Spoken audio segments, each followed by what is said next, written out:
Halo semua, dan di sini video kali ini saya akan membahas bagaimana cara menggunakan fungsi milis untuk menilai suatu hasil pembacaan sensor.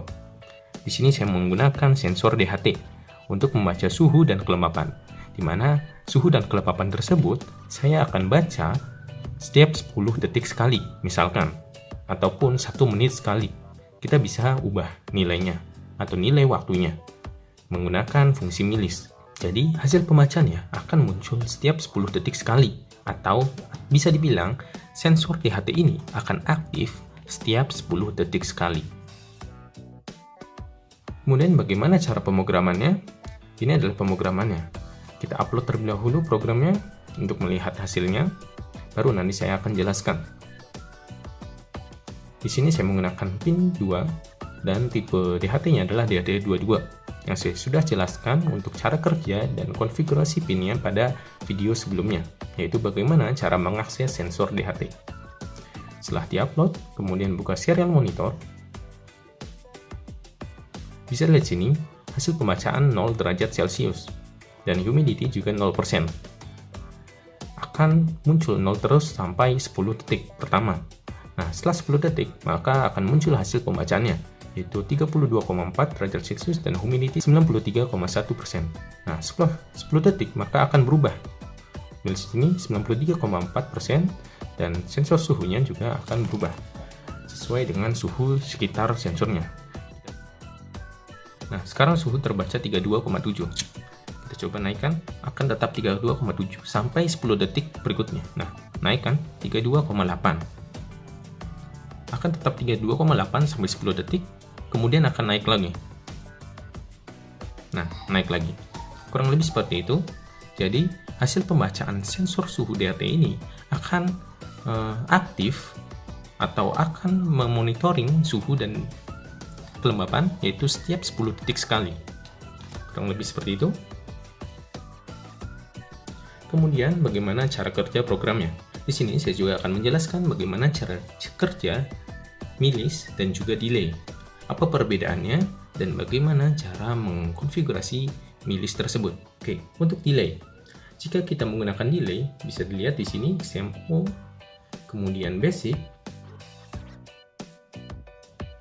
Pada program ini kita bisa melihat yaitu menggunakan delay, di mana program ini yaitu menyalakan dan mematikan LED dengan delay tertentu. Jadi selama 1 detik delay akan nyala, kemudian setelah 1 detik maka LED akan menanti. Jadi berupa flip-flop, akan nyala mati selama 1 detik dan mati sama 1 detik. Nah, ini di sini menggunakan delay. Jadi sistem akan mendelay perintahnya. Nah, di sini akan berbahaya jika kita menggunakan sistem yang kompleks ataupun menggunakan sensor ataupun aktuator yang lain. Di sini semua sistem akan terdelay semua. Sehingga solusinya adalah kita menggunakan milis. Di sini adalah perintah dasar untuk membaca kelembapan dan suhu dari sensor DHT. Kemudian kita print di serial monitor. Nah, 3 perintah ini yaitu membaca sensor kelembapan, membaca temperatur, dan membaca temperatur dengan satuan derajat Fahrenheit. Nah, 3 variabel tersebut akan terbaca setiap waktu. Nah, setiap waktu ini adalah variabel 10.000 milisecond. 10.000 milisecond atau 10 detik. Jadi akan membaca setiap 10.000 milisecond atau 10 detik sekali. Perintahnya bagaimana? Di sini ada current milis. Current milis adalah hasil dari fungsi milis dengan tipe data unsigned long. Jadi tipe data unsigned long ini jika kalian mempelajari bagaimana tipe data dari Arduino, yaitu ada unsigned long, integer, float, char, string, dan lain-lain. Itu ada range nilainya. Nah, untuk range nilai unsigned long ini di sini cukup jauh sehingga sistem akan bisa aktif akan terus-terusan sampai dia overflow, yaitu selama 25 hari. Jadi setelah 25 hari fungsi milis ini akan overflow sehingga akan mengulang ke nilai 0. Nah, current milis ini adalah sama dengan milis, sehingga milis ini sama dengan current milis. Jadi fungsi current milis ini kita gunakan. Kemudian dari current milis ini kita kurangin ulangi. Ulangi itu apa?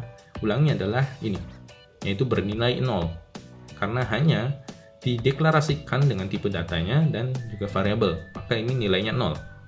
Nah, ulangi ini akan bernilai 0 di awal.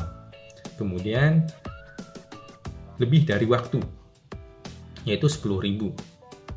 Nah, current milis atau milis ini akan menghitung nilai dari 0, 1, 2, 3, 4 seterusnya dengan dengan waktu milisecond, sehingga 1 milisecond akan bertambah 1, terus 1 milisecond berikutnya akan menjadi 2, kemudian terus menerus sampai nilai range unsigned long. Seperti itu.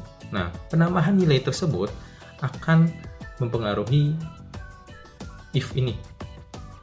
Jika lebih dari 10.000, bisa lihat sini, jika current milis ini bertambah terus ya, 9.999, kemudian 10.000. Nah, misalnya milis ini udah mencapai 10.000, yaitu 10.000 milisecond, dikurangin 0, maka tetap hasilnya 10.000 milisecond, kemudian lebih dari waktu.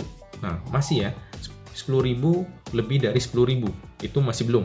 Tapi kalau sudah mencapai 10.001, maka sudah if ini akan tereksekusi. Karena 10.001 kurangin 0 lebih dari 10.000. Benar ya? Sudah bisa tereksekusi if ini. Yang terjadi adalah program ini. Bisa lihat sini, ini kan dalam kurung Kurawang adalah program ini.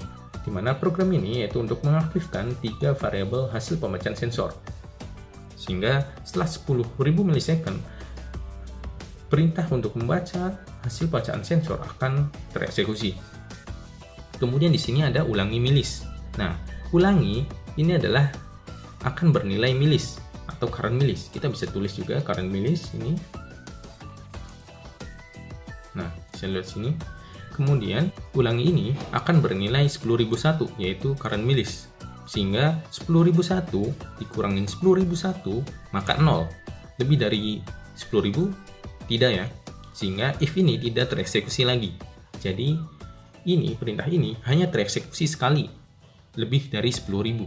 Nah, jika setelah itu, karena ini sudah bernilai 10.001, maka current milis akan tetap bertambah, karena fungsi milis akan terus bertambah seiring controller aktif.